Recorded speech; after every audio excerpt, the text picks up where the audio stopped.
And welcome into Extra Time, a weekly video podcast with Fox 4 and FC Naples, where we take you behind the scenes every week for the first season of professional soccer here in Southwest Florida. I'm Ryan Kruger, and FC Naples is looking to get back in that win column. We're going to be talking to the Gaffa himself to find out how this team can turn things around. But first, here's part of my conversation with Ian Cerro. Pretty awesome story. His dad, a former pro in Argentina, now a coach. Here are the life lessons he taught him. You've been in USL League One, and you've had quite a number of professional experience in your past. How have you enjoyed being on FC Naples so far? It's been great. So far, it's been a nice ride. Thankful to have the opportunity to be here, especially in such a beautiful city. And yeah, happy to be back in the league, of course. How has it been? Because you've played for other organizations, and it's always tough when you have this brand new organization. You know, you've got to start literally from ground zero.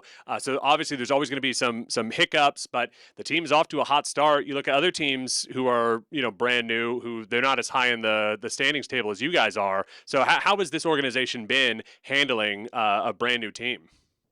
When it's a new team, it's tough because there's a lot of challenges that come into it.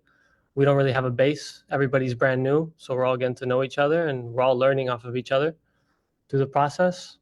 Obviously, we're fortunate that we had a very good start.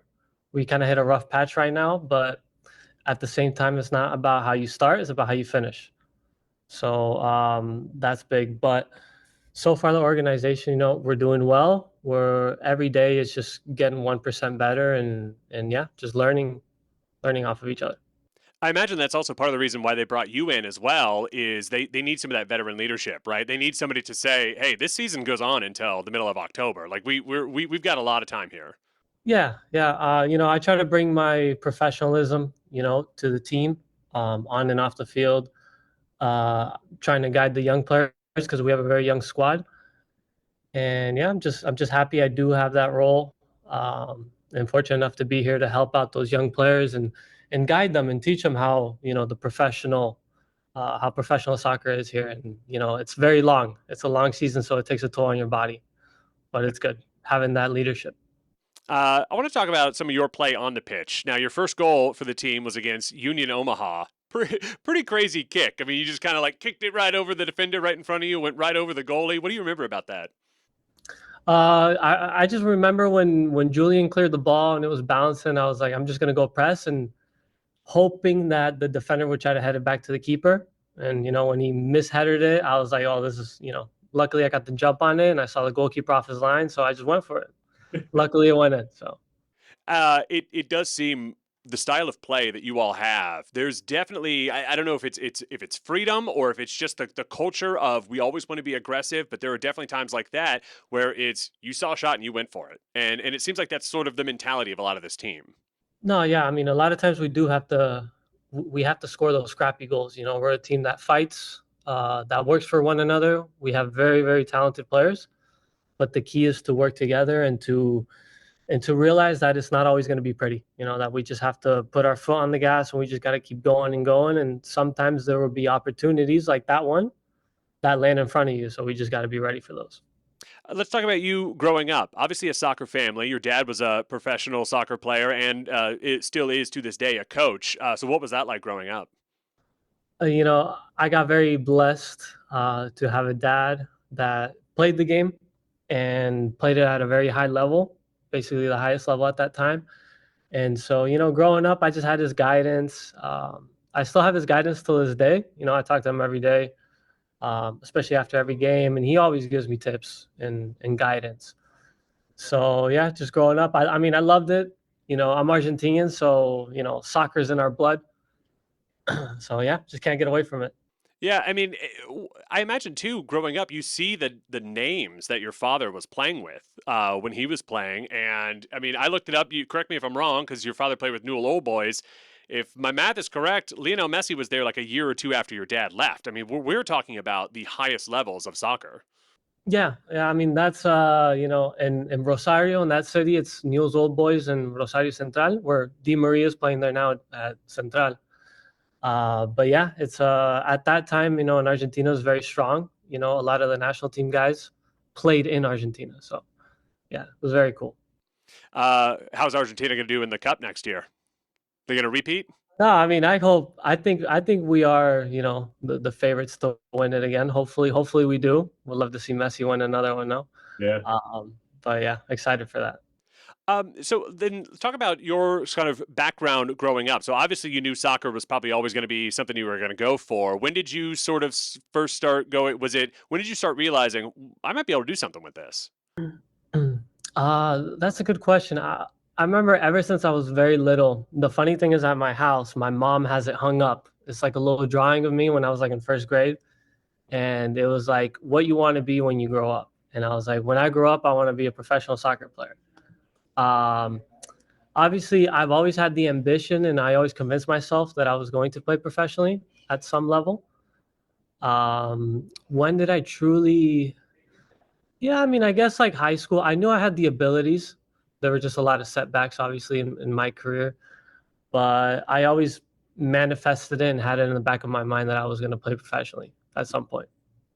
One thing I hear a lot when we have the different guys on here, they because it's a bit of an international team. I think there's 12 different nationalities that are represented, and I always hear that each guy, wherever you're from, you kind of bring your own style of soccer. So, what is the Argentine style of soccer? How would you describe that? That's a good question. I think technical ability Mhm. and mentality as well. We have the mentality about no matter what happens, we just keep going. Mm. We just keep going, and we keep doing our thing. We do try to have a little bit of flair to our game, so that's something I try to bring creativity. So yeah, yeah, we have a nice unique group of guys for sure. Absolutely. And then we'll wrap it up with this. How was your time with FC Naples? I mean, you go to those games. They're so much fun. I mean, you've got 3 to 4 thousand people that are there. That supporters group, La Barra is great. And when I watched the games on TV when you guys were out of town, some of the places do have a solid crowd, but some of them it's that they're not embraced there. But for whatever reason, you guys have really been embraced by this community. How has that been like for you? Yeah. So I mean, it's kind of unfortunate for those teams, that don't have that local support. That's something that we're so grateful for. The community here in Naples is unbelievable. You know, um, we have a lot of things that happen here that won't happen anywhere else. Mhm. Uh, we're super thankful for our fans that come, on a day off to watch us at a Saturday night, Friday night. It's been so much fun playing, having their energy, and then obviously talking to them after the game has been crucial as well. And it helps us, it motivates us as players, and it makes us want to play for them as well. We play our games for them because we want to see them happy and celebrating our goals and our victories. So, yeah, we've just been grateful, and I've been having a blast for sure.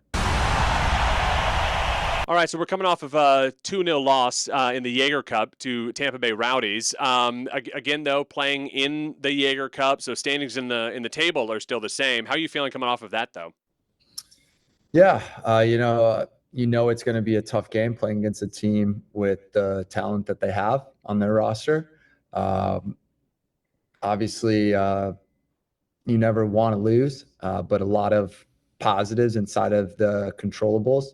In every metric besides goals, we dominated, which is positives for continual growth. The biggest thing I believe is keeping perspective, keeping a growth mindset, right? You're not always going to get the result you want, but are we improving? Are we hitting the metrics that give us the highest probability of success? And in a game like that, we did that. Unfortunate for the goal to be called back from the referee on the one corner kick. That could have definitely been, a momentum change in the game. But we dealt with it well. We continued to fight. We continued to create opportunities. Obviously, we have to score the chances that we create, but the fact that we're creating so many good opportunities and have that much possession in their half was a lot of positive signs from it. Last couple times on the podcast, you've talked about the advanced metrics and some of the advanced statistics. So is that something you pay a lot of attention to, those kind of advanced analyticals?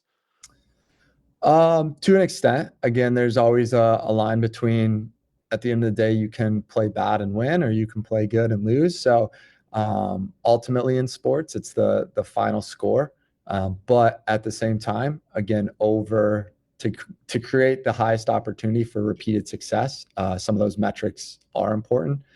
So if we're creating, double the amount of shots, if our average shot distance is 7 yards closer to goal than the opponent over time, statistically, like that gives us a higher probability of scoring those. If probably the biggest one in soccer is XG, the expected goals, and it's a scientific mathematical equation based on where you are, where the shot's from, how many defenders in front of the shot, all these different metrics that shows probability of scoring a goal.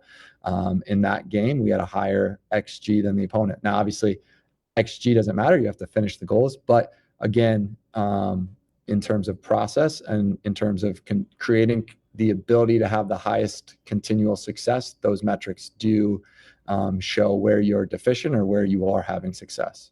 The good news is you have an opponent coming to town, Westchester SC, that's been struggling so far this year. A little bit farther down in the table as they come down. Same situation as you guys. I mean, brand new team. This is their first year there. They didn't come out to the raging success that you guys had at the beginning of the season, but what can you tell us about them? Yeah, Westchester has a lot of quality players. They have some really good players from some high levels over in Europe. A lot of their players have quite a bit of experience in the USL Championship, so they're a very experienced team. They have individually a lot of talent. I'd say so far it hasn't fully clicked for them as a team on the field, but they're very dangerous as a team. They have a lot of individual talent, and so they're not a team you can overlook at all. Join us every week on Extra Time.